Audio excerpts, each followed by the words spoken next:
Welcome to the CEO Camper Podcast, where we talk about being a badass CEO in business and life, but also getting out into nature more and making it really easy.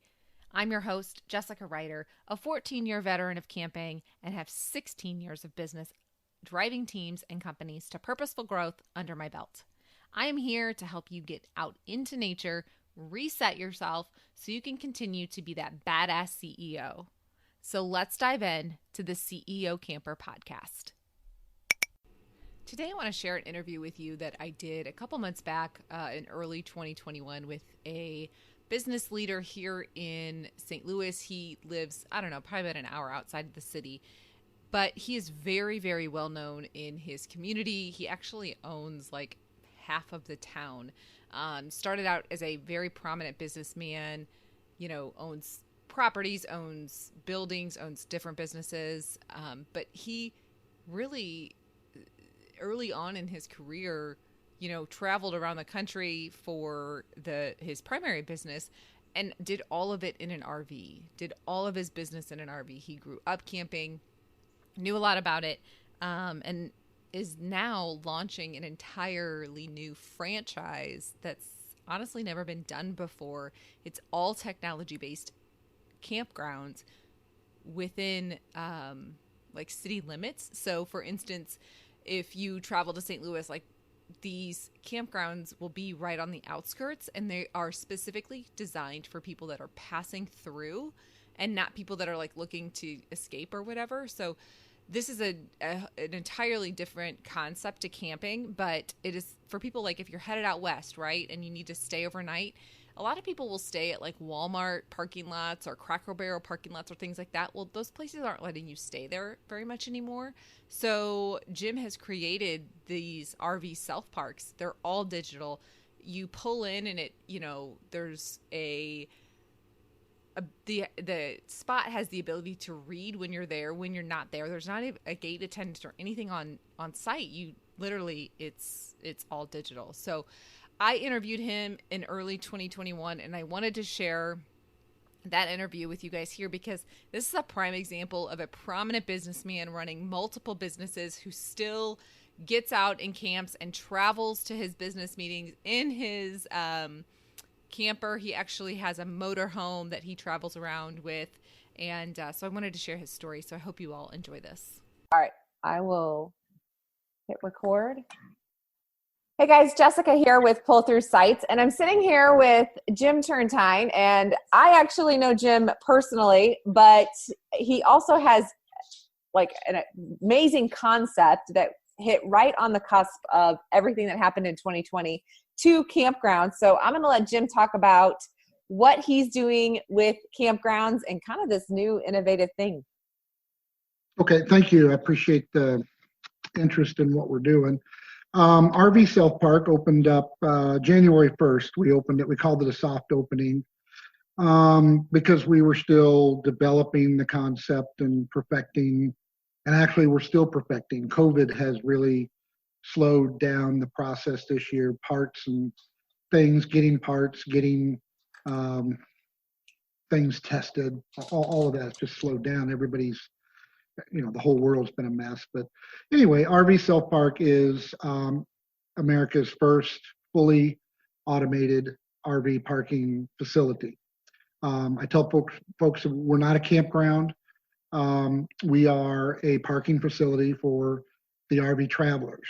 Our objective, I've been an RVer myself for about 15 years. I think I bought my first RV in 2005, late or early 2006. And we've had every kind of RV there is, mostly pushers, but we've had some Class Cs. And currently I have a 42-foot Thor Tuscany is what we drive. Nice. And ultimately, I'm not a typical RV user. I don't camp.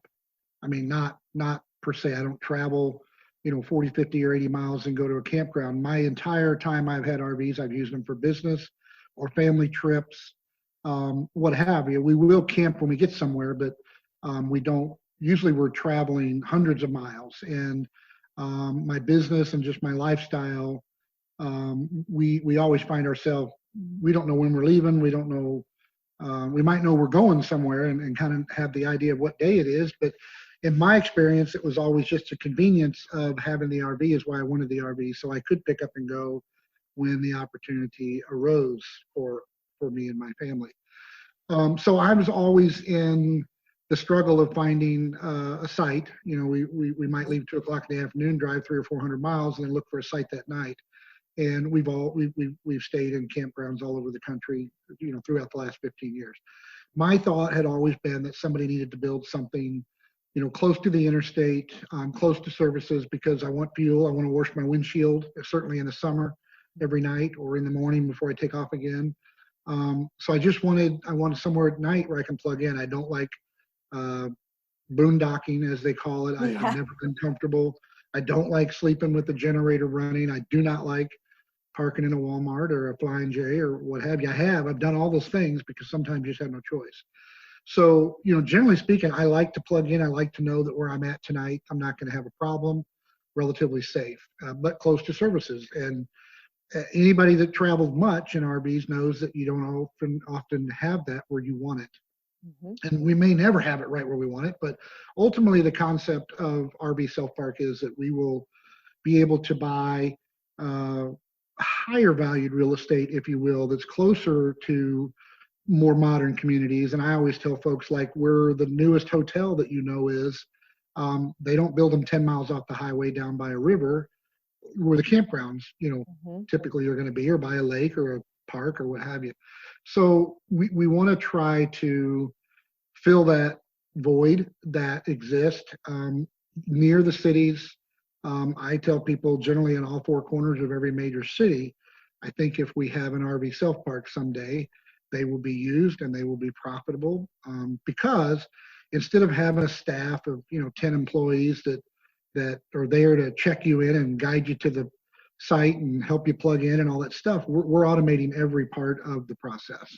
Our park is all pulled through sites, coincidentally, but it's not a coincidence. It's on purpose because we want to be as stress-free as possible. I feel like when you are traveling in an RV, at the end of the day, the most stressful part of the day, oftentimes, is first off finding where you're going to stay if you didn't plan 6 months ahead like some folks do. And some of us just aren't capable of doing that. We're spontaneous and we don't. So the stressful part is finding where you're going to stay and then getting there and getting parked and getting set up. And especially if it's 8 or 10 miles out of your way, by the time you drive, you know, 4, 5, 6 miles off the highway, most men, and I fall in this category of, I don't like wasting time. I like to make good time. I like to get where I'm going. But, you know, all of these different elements kind of factor into what I did or what I've built and why.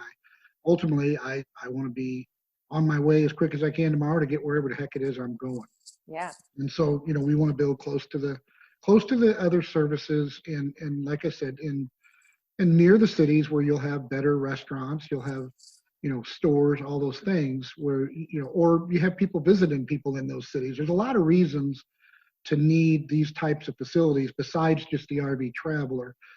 In the year that we've been open, we've had a lot of folks that just had business nearby, whether it be family business or training seminars or, you know, vehicles broke down. There's a lot of reasons that somebody would stay in our facility close to town, close to services, with good phone coverage, high-speed internet. That's what everybody wants if you're going to be stuck somewhere for very long. So all of those things is the reason that I think automated RV self-parks will be successful. The reason the first one was built here in West Sullivan, Missouri is because that's where I am. I had the property. We're close to it. It uniquely was positioned so that I could build it. I engineered it, designed it, and helped build a lot of it myself. Trial and error, you know, it's just cheaper to do it here, and it could mitigate some of the risk, cost factors, all of that. So anyway, that, you know, the RV self park is automated from the booking process all the way through coming into the park. It's lit up at night. So again, our objective is to make this the most stress-free possible. And so it's all paved, it's all painted. We've got signs everywhere. We're trying to make it as simple as possible to understand where you're going. We have lit two-sided numbers for every site. So if you select site 10, you can see it when you pull off the service road. You can see site 10. You just follow the service road around Everything is clockwise and painted arrows to tell you which way to go. We've got wider roads than the highway MoDOT has. I think our service road's 22 feet and our roads are like 26. Mm-hmm. So there's plenty of room to swing and turn in, and everything is paved. So there's no reason to, to really be confused. And the high percentage of our customers are successful at that. Every once in a while, I'm still shocked that somebody will get confused and go the wrong way or whatever. Yeah. So we just keep what we're learning from that. Every time Yeah. somebody messes up, it's actually good because it shows me where I can put another sign or what have you. Yeah. Once they pull into the site, we've got site sensors. So we know when they're there, and our system, will check to make sure they're supposed to be there. If they're supposed to be in site 10 and they're within a half hour, we use a half-hour buffer on the front and the rear so that somebody can't book that site within a half hour of the time that they're supposed to leave in case they want to extend their stay, or if somebody's going to get here early. People generally get in early, which is, we're trying to kind of deal with that because we rent out uniquely, not just an overnight stay. We rent out in hourly segments, starting at 12 hours up to 24 or up to 28 days. So if you rent a day from us, that's 24 hours. And if you get here at 11 o'clock at night some night, you paid till 11 o'clock tomorrow night. And Yeah. if you leave early, that's okay, but we don't make you leave at 10 a.m. in the morning and check out or anything. So it's up to you. You pay for what you want and stay for the whole time. But we have that half-hour buffer, so if you get in a half hour early, the system will basically say, well, if we have an active rental on site 10 and they're half hour early, we'll go ahead and turn on the water, turn on the electric, and our sewer access is integrated in with the electrical power. When the electrical power comes on, it powers the button that opens up the electric switch. We've got a patented door that we've made that slides down over the sewer connection, and so, when the services are turned on, you have access to all the utilities that you need. And then when you leave, they all turn off. And so how does somebody turn on? Is it credit card? Like you just put your card in and No, we actually use PayPal.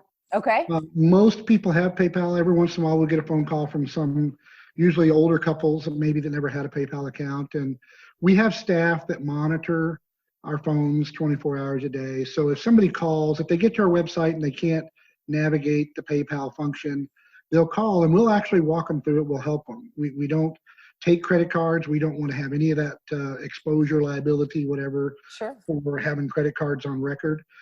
We just help them set up a credit card, or I'm sorry, a PayPal account with whatever credit card they choose.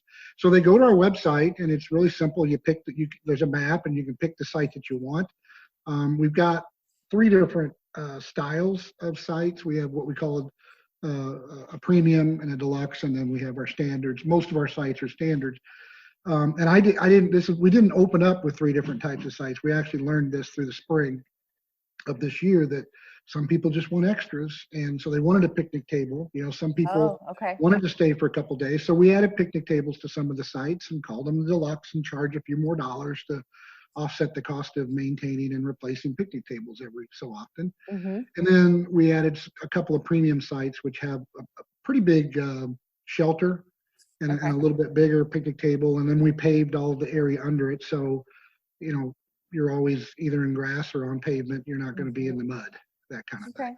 So, but yeah, they go to our website, they book their site that they want to stay, 12 hours to 28 days. And then they pay with PayPal. When they get here, they know what site that they're in. They go to that site, the power comes on, water comes on, access to sewer happens, and they level up and do their thing, and they're good to go. So somebody driving through, and I'm thinking, coming through St. Louis, and they're just like, okay, I just got to the outskirts of St. Louis. I'm in Eureka. And I know this is going to be hard for some of you guys listening.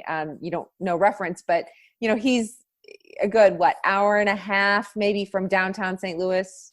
And about an hour and 15, depends on traffic, of course, but roughly 60 miles. So somebody coming through and they're like, okay, I'm headed to Texas, and I just need to pull over and stop. So they can get off, right? And then pull into the camp, to the self park, and then get on your website there. They can. We have that.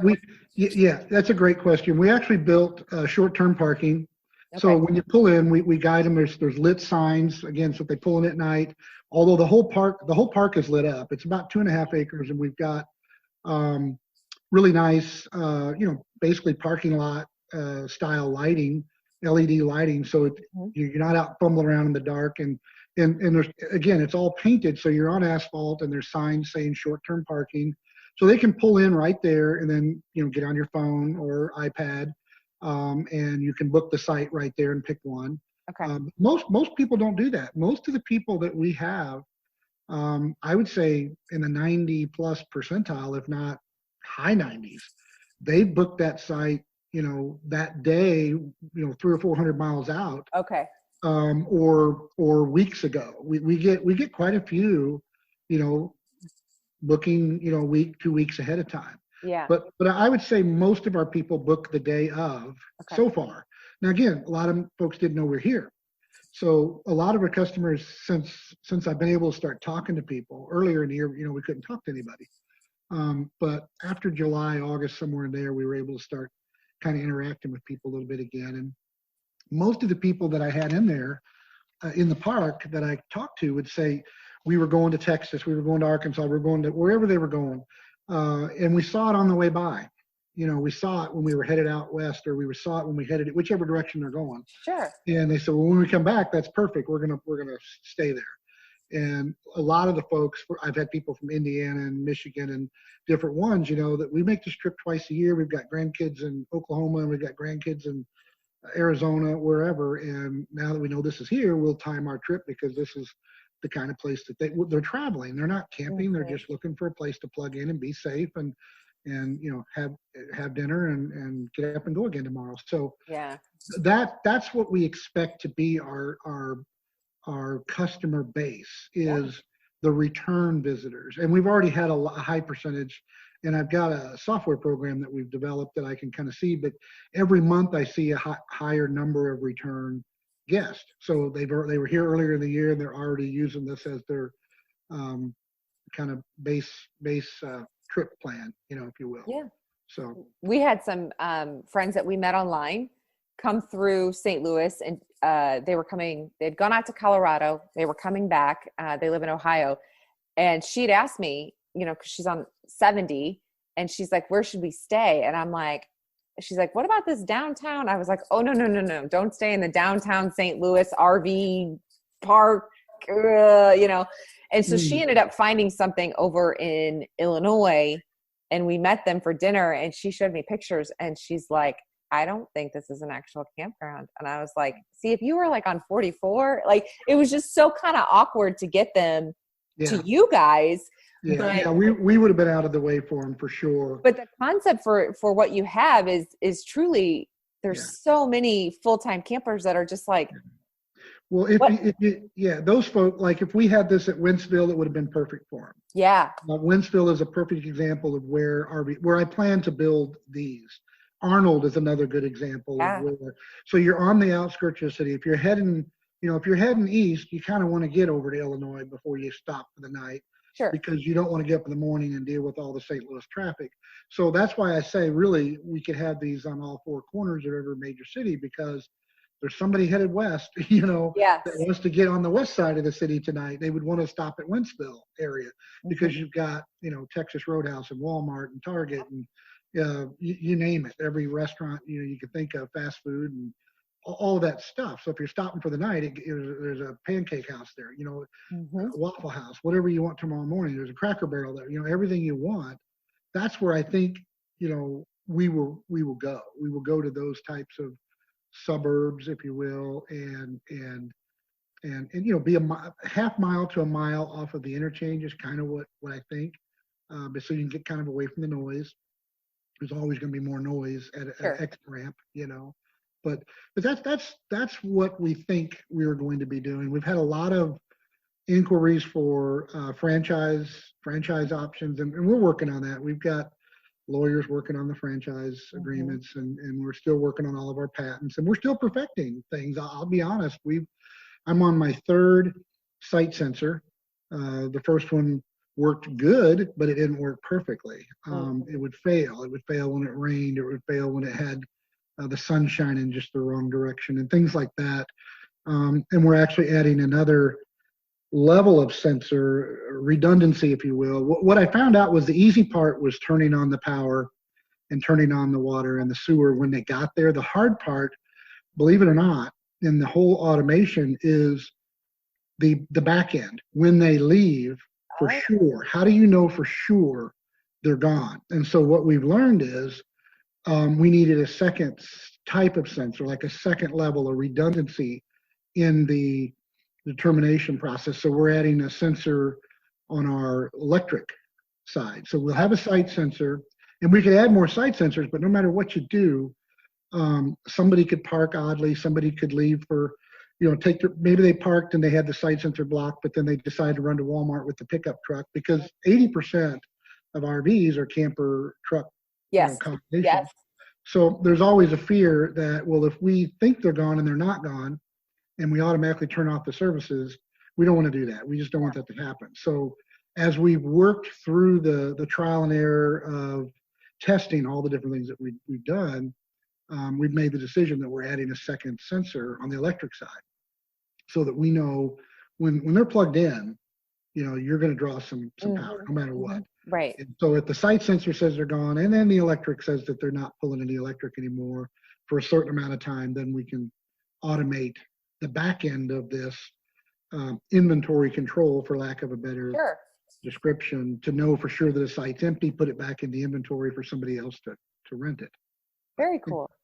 Maybe tell me more you want to know. But no, that's where my head went. Like, couldn't there be a sensor, like as soon as they unplug, you wait 10 minutes, nobody plugged back in, it's not drawing power? Okay. Yeah. We're gone. Well, and it'll probably be more than 10. It'll probably be a good 30 minutes, because you just don't, and we're going to learn. Here's the thing, no matter what you think, until you build it and you live it, you don't know.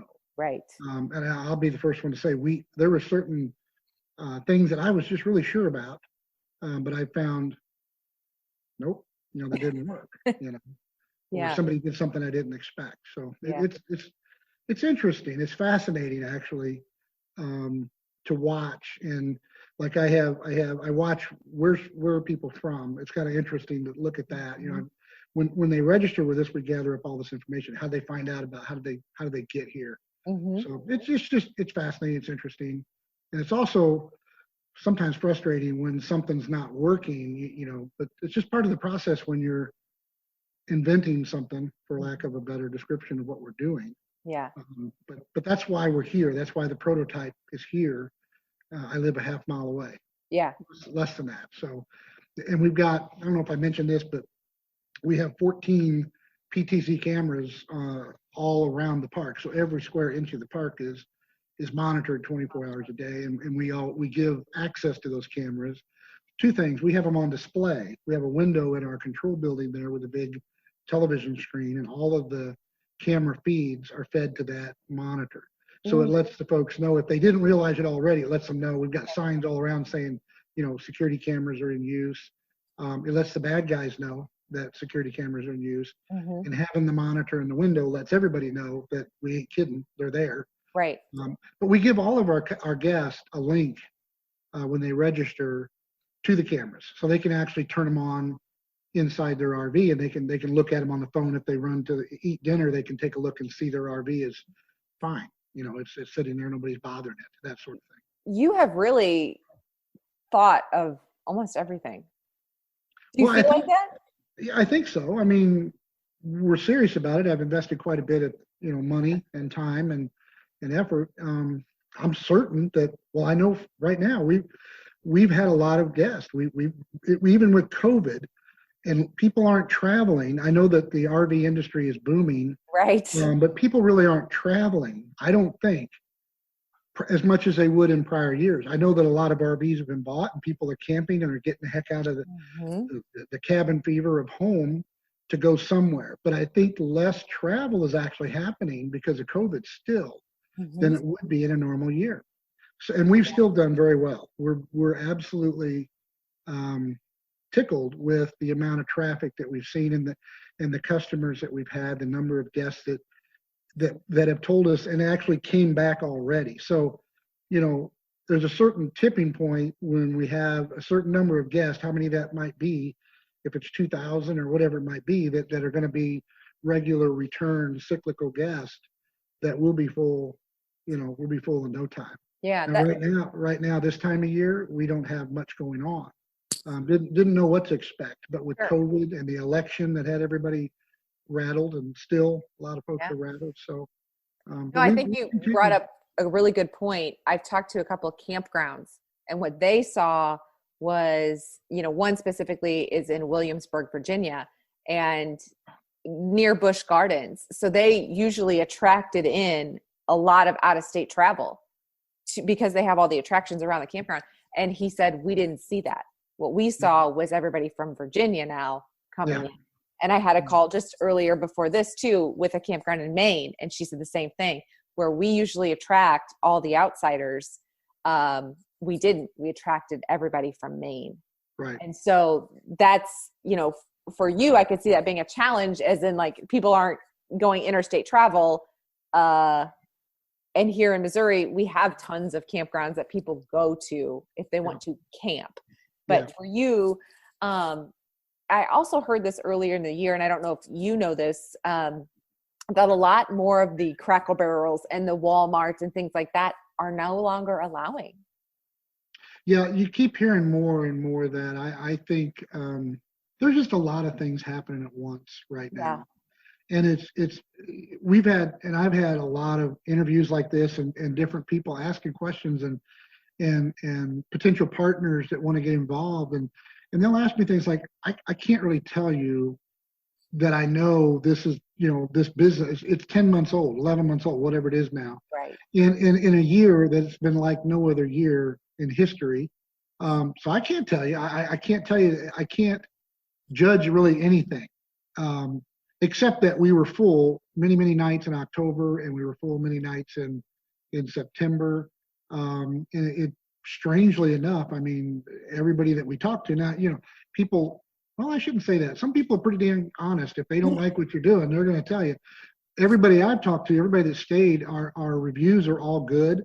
The only negative reviews I think we ever had was people that didn't realize we weren't a campground. Yeah. A couple have pulled in out of the hundreds and hundreds we've had. A couple have said, "Oh, there wasn't any, public shower house, or there wasn't any swimming pool or whatever." Well, I'm sorry you didn't know that. And that's what we told them. But we don't have staff on site. We are a parking facility that's solving all these other problems. Right. But the nice thing is not having all those employees and those other costs of a swimming pool and maintaining it, the shower house and the daily, all of that, which ironically, of anything this year, the whole shower house and the public restrooms, so many campgrounds across this country were shut down because their state saw that as a vulnerability into the COVID circumstances. We actually transversely, because we didn't have that, we don't have a gate, we don't have a button to push, we don't have anything. You can come and you can go. We wound up immediately being deemed, what's the terminology? Like a necessity? Yeah, well, essential business. Essential. Business. That's what it was. Yeah. Yeah, because people literally, short term, there was a big scare there, as everybody knows, back when COVID really first started. And literally, I contracted with the local hospital. They were going to rent, if it came to it, they were going to rent a bunch of campers from a nearby sales facility, or lease them. And I told them, I said, you can fill it up if you need to. We worked out just like a cover my cost situation. And because they didn't, so many nurses were scared to go home. Doctors were scared to go home. They had at-risk people in their household, and nobody knew what right and wrong was. So there for a while, we were actually in an emergency plan with our local hospital to be a facility where people could quarantine. And you can still get Pizza Hut pull right up, and deliver a pizza. You can get medicine dropped off, and no interaction required. So it was really weird that we found ourselves in that situation. We never really envisioned that, but because I was going for the stress-free, no interaction, no staff to have to deal with, kind of the Amazon approach, or what do you want to say? If you don't want to talk to anybody, you don't have to. You can come here, you can go, and you never have to interact with anybody. Well, that wound up fitting perfectly into that emergency management situation. So anyway, for what it's worth. So what is on the horizon for 2021 for you guys? Well, I'm very close to, I've got probably 50 people that have reached out to me, give or take, over the year, waiting for me to say, okay, we can franchise this now. We have our agreements ready to sign. We have our documents in order. We have our patenting and all that stuff has been in the works. But with COVID, Yeah. Regardless of the other ways it affected us, it's also affected getting things like that done. But also the supply. I mentioned earlier that we're adding these electrical components, electrical. Okay, well, getting those things and then testing them. I have to, I've got 24 sites. We're a 2.5 acre footprint. And that's kind of the size I think all of these self parks will be. They won't be, 50 or 100 sites. They'll be Right. 20 to 30-ish, a small footprint so you don't, have a lot of pushback from the communities where there's too much happening going on unattended. But getting parts and supplies has been hard. So we ordered, I think we're on our third site sensor, and we have one now that's a really good one and it's working and it hasn't failed, but we've had to test it. The only way to test it is to put it in and use it and have people coming and going. Right. Okay, they work. Now let's order the other 22 that we need. Well, guess what? Warehouses are out, back orders. Nobody's in that, we don't know when it's coming. We've literally been 2 months waiting on the rest of the sensors to go ahead and install in the other 22 sites and remove the old ones. Right. So in between, it's kind of a half step here and a half step there. You can't do things as fast as you want. But now, did you develop the sensors as well? Or no, everything, all of the technology that we're using outside of the software, I'm working with my own software engineers and subcontractors on these different things. But all of the electronics, if you will, all of the hardware stuff, it's all been out there. Sensors like the site sensors are not unlike you'd see on a gate system, where like my home, I have a gate, and when I get ready to leave, it knows I'm coming out of my driveway and it opens the gate for me. Now we use that, we just repurpose some of these things for our application. Okay. But there's multiple manufacturers that make those devices, and then some are impervious to sun and some aren't, and some are better in weather conditions and some aren't. And I picked the wrong one the first time around, and I picked the wrong one the second time around. Actually, the second time around, we went with a magnetic sensor, and we actually embedded them in the parking spot. Problem was they were magnetic, and the people that sold it to me didn't realize how many motors there are on an RV. You have refrigerators, you have, air conditioners, and you have a pump for the water if you're not using the city water, even though the pressure's there. But like me, I like to use my pump on the water instead. Well, a lot of RVers do. The point is, every one of those motors create a magnetic field. So that confused the sensor, so I'm getting false readings, false vacancies, or false occupieds. So that's why we threw away the second sensor, and we now went to the third site sensor, and it's got a little bit different way it works, and it's been, so far it's proved out. But then we couldn't get the supply, been waiting on the supply. And then the same thing holds true, the same process you have to go through to really believe that, okay, this piece of hardware works.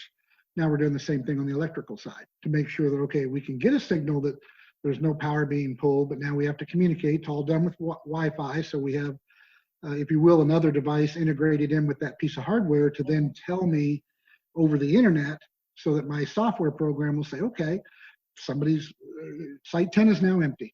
So now what do we do? Let's wait 30 minutes. Wait 30 minutes, and if it's still empty, then we'll turn the power off. Turn the power off. That sort of stuff. So it's a combination of hardware, and then the software, and then the wireless devices that you have to make sure they work consistently. And then you'll have a thunderstorm. You'll have a power outage. So all of those things we've experienced, all those things have happened. And so it gives us a chance to figure out, well, wait a minute, that relay doesn't just come back on automatically when the power comes back on. So we have to have a way to, without complaining or whining, it's a lot more to it than the average person would think. But on the other hand, they're all, to answer your original question, everything that we're using is outside of the software that we have to write for our purpose. everything else that we're using hardware-wise are devices that are used in other applications, and we're repurposing them. Just finding the right combination of parts to work consistently has been the challenge. And then on top of that, the supply chain interruptions because of COVID has taken us till now. But I'm really happy to say we're there. So to answer your original question, what we do in 2021, once I feel really, really confident, and now is a slow time of year. We don't have very many guests coming and going, Sure. 2 or 3 or 4 a day. Well, I'm probably going to wait till February, March. I think traffic will begin to pick up then. And so I'll really be able to test these things under more of a load. So March or April, we should be ready to say, okay, where are we going with the next 5, 10, 15 RV self-parks? We've got partners sitting, waiting. I myself am going to build more myself. I plan to, good Lord willing, and health and all that kind of stuff. But so, hopefully by the middle of the year, we'll have 5, 10, 15, partners lined up, franchisees lined up, and our own sites that we say, okay, we're working on the design plans. It'll take probably another year after that, depending on the city that you're dealing with, because you got to deal with planning and zoning. You have to engineer these things. You have to get permits. You have to get contractors. So I would say we're looking at mostly this being a year of proving that everything works and being happy and certain that we're using the right parts and make it and giving it a chance to really prove itself out. As far as our customers and our business, the business, I'm already convinced by what I had during this year as we've been in prototype and development and proving mode, if you will. And we're 60 miles from the city of St. Louis. We've got 200 campground sites or more within 12 miles of here. Yep. So, I mean, again, this was the last place in the world I should have built this. And as well as it's doing here, I know that if we build near major cities with all of those, restaurant options and shopping options and fueling options, it's a no-brainer at this point. It really is. Well, and I think, I don't know about you and what you think, but I think business travel is going to change. You are still going to have people that jump on a plane and go to a business meeting because that's just what they do. But for me, I know when I got married 13 years ago, a plane was the way I went. And over the years, I went in October, I drove to Dallas and back in a weekend because I did not want to get on a plane. And, I just kept thinking the entire time, if I had my RV, this would be a great business trip. This is easy. Just get in your motor home, get in your RV. If you've got think of speakers, that they're on a plane. I listen to a lot of guys, a lot of mentors that they're national speakers, and I'm thinking, get a bus.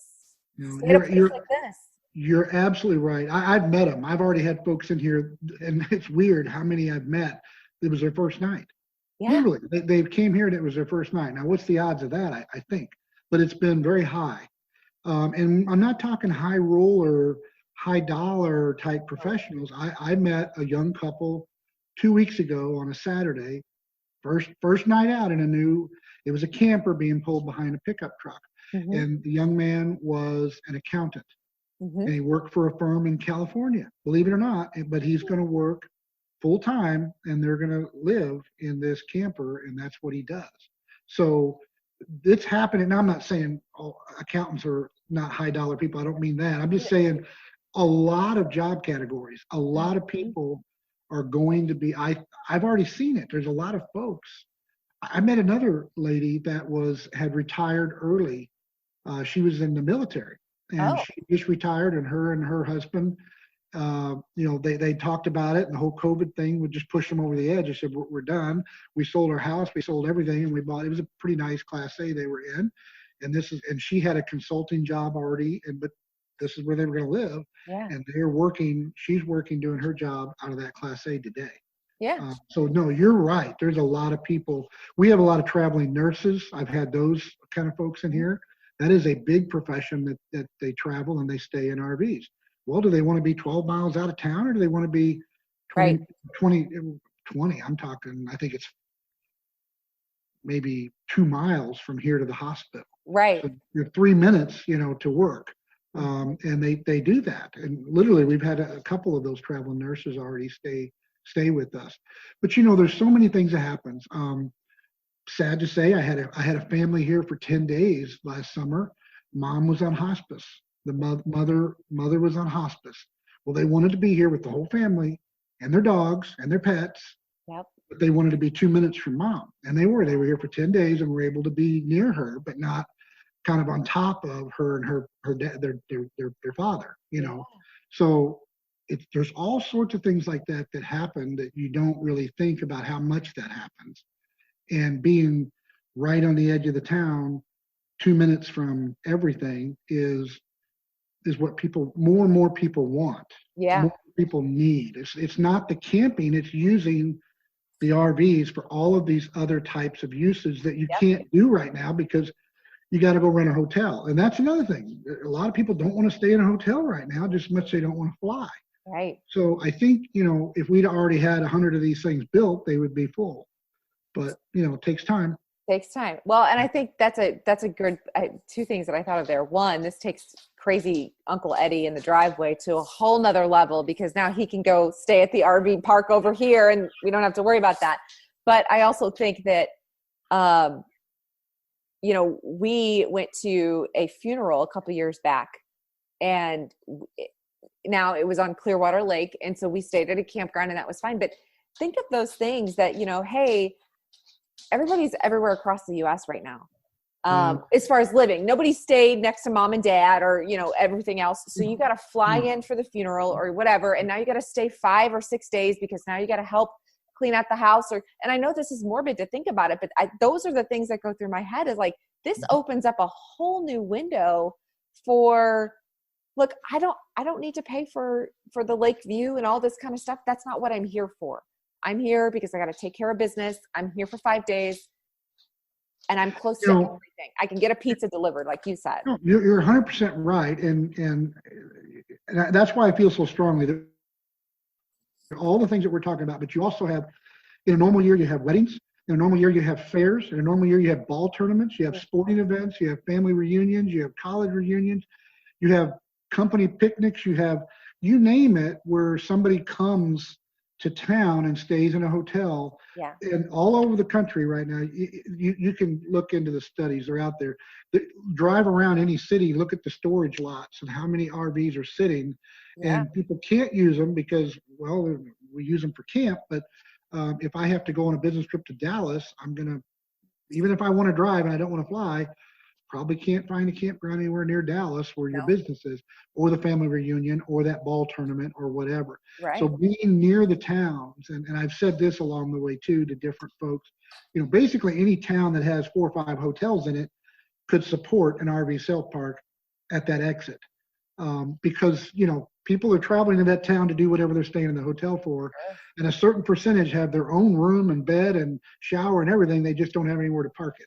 Yep. And so I think, my belief is pretty strong that we could have a lot of RV sale parks across the country. It's just a matter of how fast we can get it done. And I didn't know that I was going to be as inundated as I have been. We've had literally just tons and tons of people excited about the idea. And, a million of them have told me, oh, I thought about that, just didn't do it. Even Drew wanted, and I believe them because I thought about it for 10 years and literally was on a business trip last July, not 2020, but July 2019. Mm-hmm. And again, was in my RV and we'd spent 2 or 3 days in it in a small town where I had a business meeting. And on the way home, I decided I didn't have any other projects going on. And I just decided, okay, I've got the land. I have sewer and water already there. I've got access to the service road. I'm 3/4 of a mile from the exit ramp. I'm just going to go home and do it. And that's what I did. And so it took me 6 months to kind of get it roughed in. We didn't have all the asphalt paving and everything done on January 1, but we had a good amount of it done. We had like 10 or 12 of the 24 sites were paved. And, then we just continued to work on it. Once we opened it, it allowed me to start testing some of these devices. That's why I opened it without it. Some people might say, well, why did you open it if it really wasn't done? Well, because nobody's ever done it. So how are you going to get it done if you test these things? Yeah. So that's why I did it. I opened it in January. I wasn't expecting a lot of business in January, but we had some, and then we had more in February, and every month we had more and more and more. And then I got to talk to a lot of folks like you, and it's been a pretty kind of, it's fun, but it's also been kind of stressful, and COVID and all that. It's just been an interesting year in so many ways, you know. Yeah. But Well, I think all in that, all, we're yeah. Go ahead. well. I just all in all, I'm convinced more than along the way you sort of ask yourself, I don't know if I'm doing the right thing or not, but we had enough business and we had enough reinforcement from customer responses, and even seeing a high percentage by the time October rolled around. I think in October we had maybe 6 or 7 nights that we literally sold out. Now we weren't full. I don't want to give the wrong impression, but because of the software and the development, our system didn't show any more sites available. We weren't. I didn't have staff, going in and manually turning off and deleting, terminating. But somebody was here last night and they came in at midnight. Well, that site is still rented. Yeah. We were sold out. We had folks that literally were turned away because there was no sites in the system for them to rent, and so a little frustrating. But at the same time, instead of knee jerking and trying to kind of do something quasi where we were headed, we just sort of lived through it. But we've had a really good response, and I think that the business model is in demand, and I think that we will be successful, and we will be building more. Yeah. No, knowing the little that I do about your business side of how you've built kind of, I want to say empire, but I don't know if you call it empire. But you have that business sense about you. And I think I could sit here and go on and on talking about business. And the one thing that's different is you saw a need and you jumped in.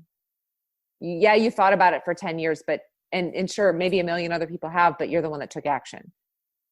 And now I'll plead guilty to that. And I have other businesses. I've done other things, and so I had the confidence, I guess, if you will, from having developed other things from the ground up before. And I had a background in some of this technology and software and the other companies that I have. So it was a good fit. I build things. I'm in construction, so just kind of I guess my background or the experiences that I've had in the last 35 years made it a good fit for me. And I'm an RVer. Yeah. So it wasn't like I was trying to figure. I mean, I knew that this is what I want. This is what I need when I'm traveling, and I wish there was enough of them where I want to be when I go to Florida or when I go to wherever, because they're not. And we've had some stressful nights. My wife and I last summer. We bought a car, wound up going into Kentucky, and we decided to buy a car. But we didn't make the decision. We went for another reason, but long story short, we headed north because the owner of the car had called me and said, okay, basically we'd agreed on terms that we hadn't previously agreed on. And so we headed north and thought, no big deal. We were going to be going through Cincinnati and Dayton, Ohio. Right through them. I'm thinking there's 2 major cities that we'll find a KOA. So we didn't find anything until we got 100 miles north of I-70, which was 3.5 hours later. And we hadn't planned on this, so we were both tired, and our dog was sick, and it was a really stressful night. And we finally got into a KOA, and we just went there without any reservation. We just pulled in and found something on the bulletin board and did what you do, But that was like a reassurance. I'd already started building this park. I'm talking about late summer 2019. Sure. So I already had my park under construction, and it was just a reinforcement that not only do I need this one, but I needed one in Cincinnati. I needed one between Cincinnati and Dayton. Really bad that night. So. Well, your travels will tell you where you need them. Just start putting the push pins in. Like, okay, next one. This is. Yeah. Well, right now, I think the first ones I'm going to build. I'm going to go to the southern climates, or kind of get below I don't know what you call it, but kind of if you visualize a map and think of Atlanta to Memphis, kind of the warmer temperatures will be easier first and longer seasons. And the north-south corridor, 75, big target right there, south of Atlanta, 75, 95, you name it. Once you go east, it's just more and more people, more and more traffic going north and south. Yep. But we've looked at Dallas. My wife and I made a pretty big run through Dallas, down through Austin and San Antonio, and then we went across 10. We did a scouting trip a couple different times last year. In between everything else. Oh, that's okay.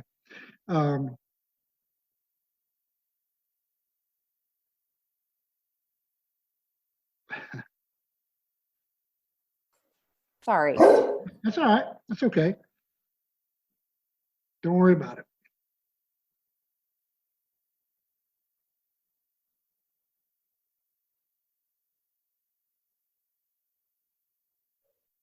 The only time he wants to be protective of, the house. Somebody pulled in the driveway probably or Yeah, something. neighbors walking their dog. Oh, well, that's fair. Fair game. Yeah. I'm a dog. I'm gonna bark. Yes. So, Anyway, yeah. So I mean, we are ready. We just, just taking it hopefully at the right pace and doing the right things before we go the next step. well, I think it's an awesome idea, and I love that you saw a need. You're a camper. It made sense. It fit. It's similar to why I started Pull Through Sites. Is I didn't see a voice for the weekend camper like me, specifically the business women like me who are like, I know I need to get in nature and I need to connect, but like, how do I do it? How do I make this easy? And that's why we started the company Pull Through Sites, is because it's all about making it easy and fun. And if it's not easy and fun, I'm not going to do it. And now that, I travel for business sometimes and do this thing, you look at parks like that and you're like, yeah, I don't have time to get in nature. I just need to pull in, sleep, go speak at 2 events, do this, do that, and get back on the road. Well, and a lot of the parks are they're old. They were built back in the 50s. They were built, 60, 70 years ago. And that's okay. They're great. I'm not knocking. I'm hoping to help. I think if we had 500 of these across the country and people were more comfortable using their RV, then they're going to use it even more. Sure. They're going to use it even more. Right now, they're only thinking of, okay, my vacation's coming up in July and we'll go camping at the lake. But meanwhile, it's sitting in storage and they're paying to have it sitting there stored, and they're winterizing it and de-winterizing it. If there were more of these, they would be able to use it and become more confident. And now they're not afraid to go to the lake and back in, even if they get there after dark. Right. As opposed to right now, they're terrified. They're not even going to think about it. How many right. millions might that be? I don't know. But I think that is the disconnect, and where what you're talking about, what I'm talking about, it's kind of the same thing. It's eliminating that stress. If you eliminate stress and people can do something comfortably, then they're going to be more confident in doing it. And before you know it, they won't even be stressed when they do have to back in somewhere.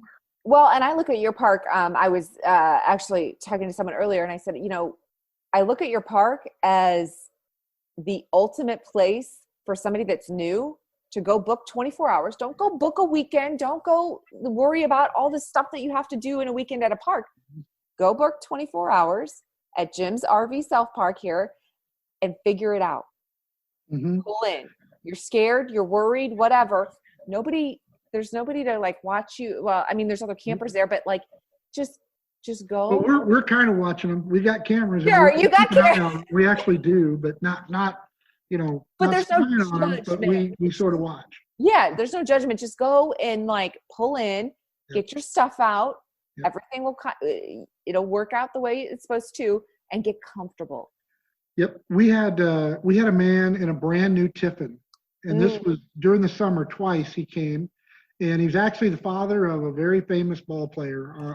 I won't name him, but all of our staff was kind of excited because somebody famous was coming. That's awesome. But he did. He brought in his Tiffin and his beautiful Class A, and all he did was when he wanted to level it, slide out, get used to all the stuff, hook up the sewer, hook up the water, unhook it, and he did that. He did that. And he stayed actually 2 nights the first weekend that he came.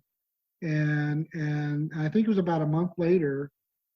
I guess he wanted to refresh before he went wherever he was planning on going. Sure. I didn't talk to him. We knew who he was, and we didn't bother him. But that's exactly what he did. He came and he leveled up and he did all of his stuff and he got familiar with that RV so that when he got ready to go wherever he was going, whether it was spring training or whatever it might have been, he was comfortable. And that to me is really cool. And we've made kind of the same opportunities with the local dealer. There's Counts Bourbon RV is about 7 miles away, you might know.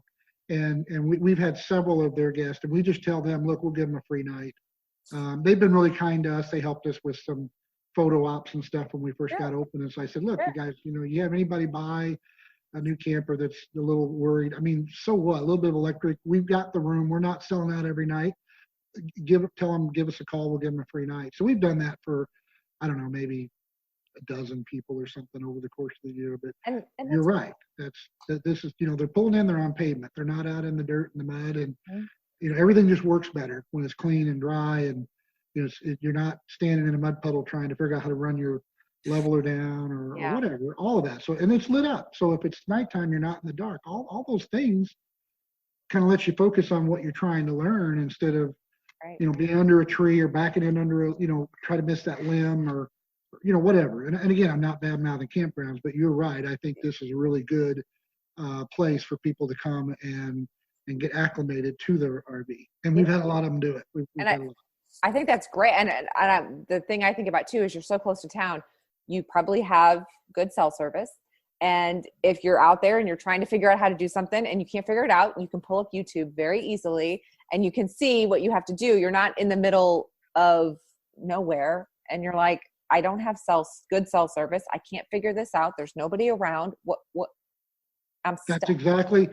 exactly what's happened. And it's funny you mentioned cell. We have an AT&T tower on a lot that I own that's adjacent. Literally, there's an AT&T phone tower right. I mean, at the end of Yeah. the road. I mean, it's right Yeah.